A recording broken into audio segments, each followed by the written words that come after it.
Hello दोस्तों, कैसे हैं आप सब। स्वागत है आपका आपके अपने यूट्यूब चैनल एग्जाम प्रेप पर। आज हमारा इतिहास का दूसरा लेक्चर है, जिसमें हम बात करेंगे इतिहास के दूसरे पाठ राजा राजा किसान और नगर के बारे में। तो वीडियो को शुरू करने से पहले हम थोड़ी इस इतिहास के सिलेबस के ऊपर ध्यान देंगे। कक्षा 12 का इतिहास जो 3 भागों में विभक्त है। पहला भाग है जिसमें हम पहला पाठ पढ़ चुके हैं, ईंटें, मनके तथा अस्थियां। आज हम पढ़ेंगे दूसरा पाठ, जिसमें हम पढ़ेंगे राजा, किसान और नगर। फिर पढ़ेंगे बंधुत्व, जाति और वर्ग। फिर चौथा पाठ पढ़ेंगे विचारक, विश्वास और इमारतें। उसके बाद हम भाग 2 पर आ जाएंगे और इसमें पढ़ेंगे यात्रियों के नजरिए, भक्ति, सूफी और परंपराएं, एक साम्राज्य की राजधानी विजयनगर। और उसके बाद पढ़ेंगे किसान, जमींदार और राज्य।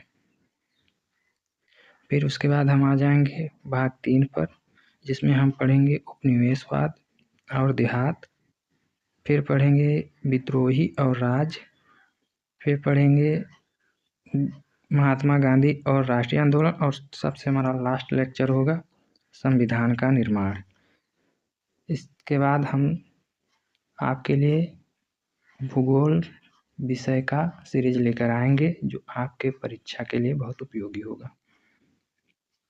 तो आज हम बात कर लेते हैं कि आपके परीक्षा में कौन कौन से प्रश्न आएंगे और कैसे प्रश्न आएंगे, प्रश्नों की संख्या क्या होगी, उसके कुल कितने अंक मिलेंगे आपको। तो आप यहाँ देख सकते हैं कि बहुविकल्पीय प्रश्न, जिसकी सीरीज इस समय चल रही है, इसकी प्रश्नों की संख्या 10 होगी। हर प्रश्न के लिए आपको 1 अंक निर्धारित किए गए हैं, जो कुल अंक होंगे टोटल 10 अंक, जिसके लिए हम आपके लिए लगातार प्रयास कर रहे हैं। अब फिर आपको अति लघु उत्तरीय प्रश्न मिलेगा।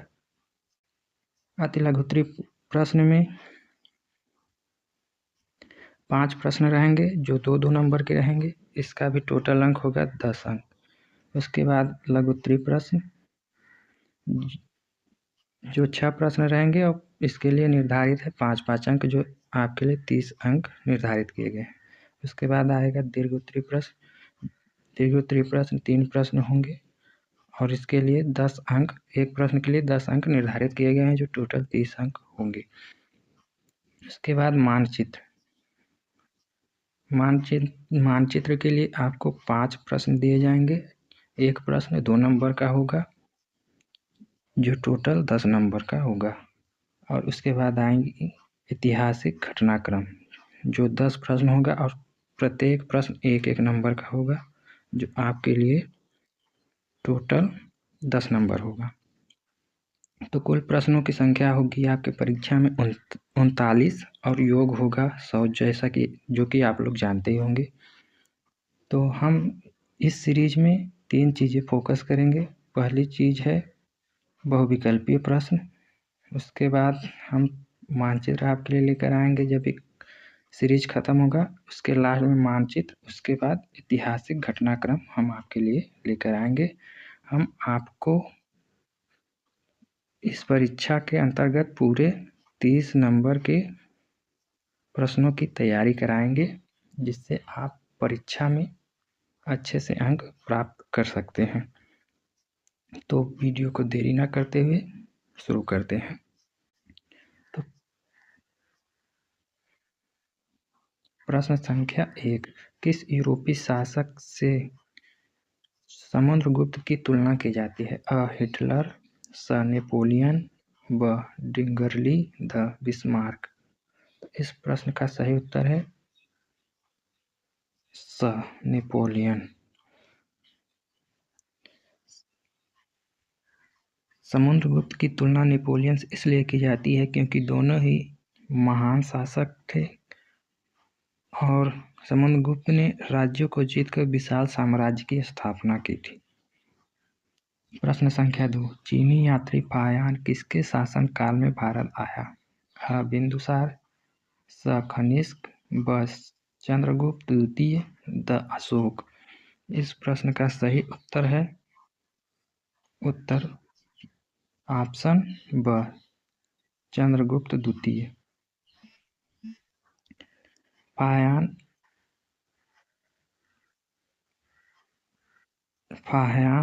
चंद्रगुप्त द्वितीय के समय भारत आया था। उसने भारत की सामाजिक, धार्मिक और प्रशासनिक व्यवस्था का विवरण किया था। प्रश्न संख्या 3, निम्न में से किस काल को स्वर्ण युग कहा जाता है? गुप्त काल को, स मौर्य काल को, ब वैदिक काल को, द कुषाण काल को। इस प्रश्न का सही उत्तर है ऑप्शन अ,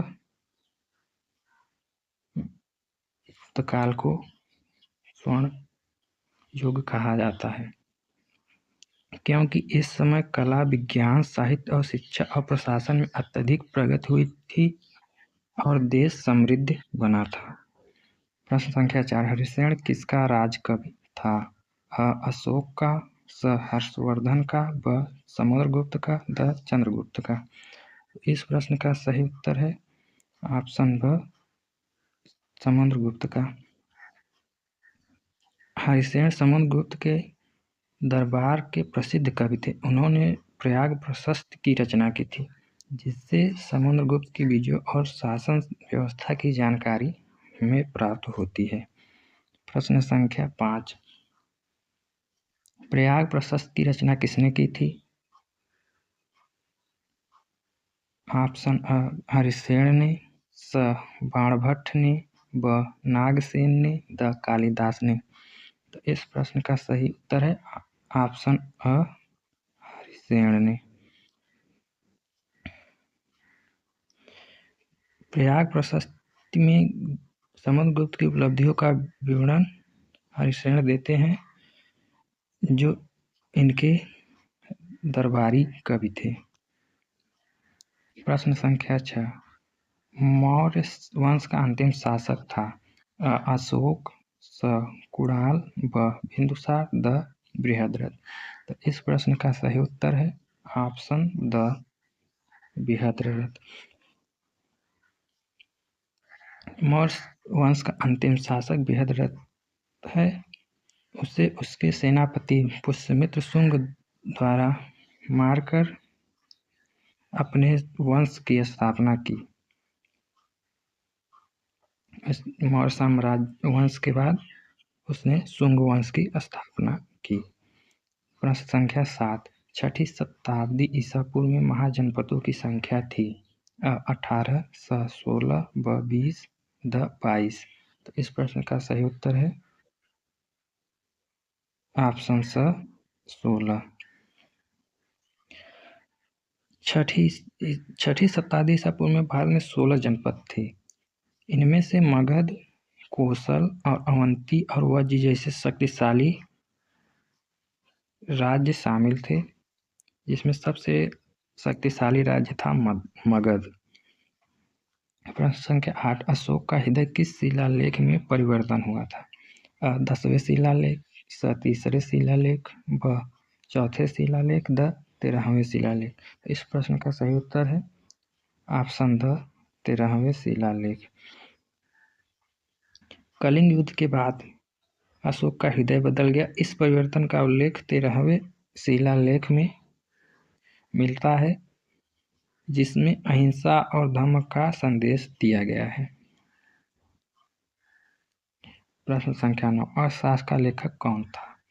अ कौटिल्य, ब मेगस्थनीज, स बाणभट्ट, द कालिदास। इस प्रश्न का सही उत्तर है ऑप्शन अ कौटिल्य, जिन्हें चाणक्य के नाम से भी जाना जाता है। उन्होंने अर्थशास्त्र की रचना की, जिसमें मौर्यकालीन प्रशासन, अर्थव्यवस्था और राजनीति का विस्तृत वर्णन हमें देखने को मिलता है। प्रश्न संख्या 10, सर्वप्रथम स्वर्ण मुद्राएं जारी की गई थी? अ मौर्यों द्वारा, ब सातवाहनों द्वारा, स कुषाणों द्वारा, द गुप्तों द्वारा। इस प्रश्न का सही उत्तर है ऑप्शन स कुषाणों द्वारा।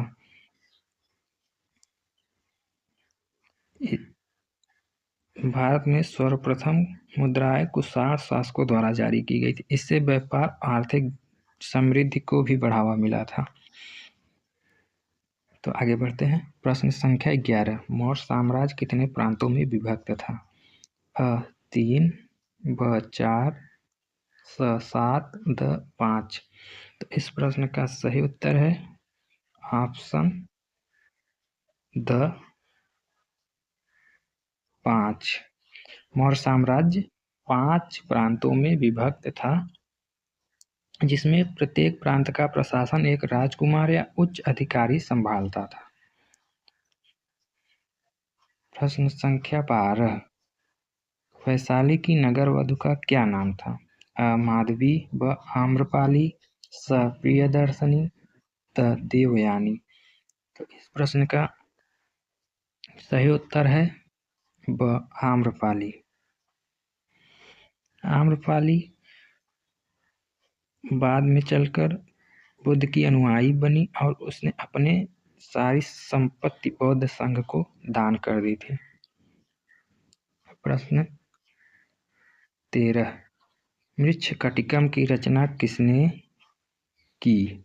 अ कालिदास ने, ब भारवी ने, स अश्वघोष ने, द शूद्रक ने। तो इस प्रश्न का सही उत्तर है ऑप्शन द शूद्रक ने। प्रश्न संख्या 14। मेगस्थनीज जो चंद्रगुप्त मौर्य के दरबार में आया था वह एक था अ इतिहासकार, ब कवि, स नाटककार, द चिकित्सक। इस प्रश्न का सही उत्तर है ऑप्शन अ इतिहासकार। मेगस्थनीज एक यूनानी यात्री था जो चंद्रगुप्त मौर्य के दरबार में आया था। उसने अपने इंडिका नामक पुस्तक में भारत का वर्णन किया है। नेक्स्ट प्रश्न संख्या 15। साम्राज्य के अधिकांश हिस्से में अशोक के शिलालेख लिखे गए थे। ऑप्शन अ प्राकृत में, ब संस्कृत में, स तमिल में, द पाली में। तो इस प्रश्न का सही उत्तर है ऑप्शन अ प्राकृत में। अशोक के शिलालेख पाली में इसलिए लिखे गए थे ताकि आम लोगों को भी उन्हें समझ सके और धर्म का संदेश ग्रहण कर सके। तो आगे बढ़ते हैं। प्रश्न संख्या 16। इंडिका के लेखक है अ महात्मा गांधी, ब मेगस्थनीज, स चाणक्य, द चंद्रगुप्त। इस प्रश्न का सही उत्तर है ऑप्शन ब मेगस्थनीज। इंडिका पुस्तक में मेगस्थनीज ने मौर्यकालीन भारत की राजनीति, सामाजिक और आर्थिक स्थिति का वर्णन किया है। प्रश्न संख्या 17। अशोक के सारनाथ स्तंभ में कितने शेर लगे हुए हैं? ऑप्शन अ 2, ऑप्शन ब 3, ऑप्शन स 4, ऑप्शन द 5। तो इस प्रश्न का सही उत्तर है ऑप्शन स 4। सारनाथ स्तंभ पर 4 सिंह बने हुए हैं। यह भारत का राष्ट्रीय प्रतीक भी है और शक्ति, साहस तथा एकता का प्रतीक भी माना जाता है। प्रश्न संख्या 18। निम्नलिखित में से लगभग 78 ईस्वी का संबंध किससे है? गुप्त शासक का आरंभ, ब कनिष्क का राज्यारोहण, स मौर्य साम्राज्य का अंत, द अशोक का शासन। तो इस प्रश्न का सही उत्तर है ऑप्शन ब कनिष्क का राज्यारोहण। 78 ईस्वी से शक संवत की शुरुआत हुई। इसका संबंध कुषाण शासक कनिष्क से माना जाता है। उसी समय लगभग 78 ईसा पूर्व में कनिष्क का राज्यारोहण हुआ था। तो हम बढ़ते हैं अगले क्वेश्चन की तरफ। तो प्रश्न संख्या 19। प्रयाग प्रशस्ति का संबंध किससे है? अ चंद्रगुप्त प्रथम, ब समुद्रगुप्त, स चंद्रगुप्त विक्रमादित्य, द स्कंदगुप्त। तो इस प्रश्न का सही उत्तर है ऑप्शन ब, समुद्रगुप्त। जैसा कि आप लोग बार बार देख रहे हैं कि प्रयाग प्रशस्ति के बारे में कई प्रश्न आ चुके हैं, तो परीक्षा की दृष्टि से यह प्रश्न आपके लिए बहुत ही महत्वपूर्ण हो सकता है। प्रयाग प्रशस्ति में समुद्रगुप्त के विजयों, शासन नीति और साम्राज्य विस्तार का विस्तृत वर्णन हमें देखने को मिलता है। तो बढ़ते हैं अगले क्वेश्चन की तरफ। प्रश्न संख्या 20, निम्न में से किसके अभिलेखों में राजा को देवताओं का प्रिय बताया गया है? आ चंद्रगुप्त मौर्य, ब कुमारगुप्त, स अशोक, द पुष्यमित्र। इस प्रश्न का सही उत्तर है ऑप्शन स, अशोक को उसके अभिलेखों में देवताओं का प्रिय कहा गया है। तो हमारा प्रश्न यही तक था। हम आपके लिए ऐसे ही अगले चैप्टर से भी 20 क्वेश्चन लाएंगे जो आपके परीक्षा की दृष्टि से बहुत ही महत्वपूर्ण होंगे और आपको परीक्षा के समय बहुत ही लाभ दे सकते हैं। और हम इन सभी चैप्टर्स के ख़त्म होने के बाद आपके लिए मैथ की भी कुछ सीरीज लाएंगे और जो महत्वपूर्ण तिथि के लिए भी हम कुछ सीरीज लाएंगे और इन दोनों को एक एक वीडियो के माध्यम से ख़त्म कर लेंगे। तो हमारा अगला टॉपिक इतिहास से ही होगा, जो हर शाम 7 बजे आपको यूट्यूब पर ही मिल जाएगा। तो thank you for watching SCP Srishti exam prep कृपया। और अगर वीडियो पसंद आई है तो उसे लाइक ज़रूर करें और अपने दोस्तों को शेयर करें, जिससे उन्हें भी इस सीरीज का लाभ मिल सके। और वीडियो को सब्सक्राइब करना बिल्कुल ना भूलें और हमें मोटिवेट करें।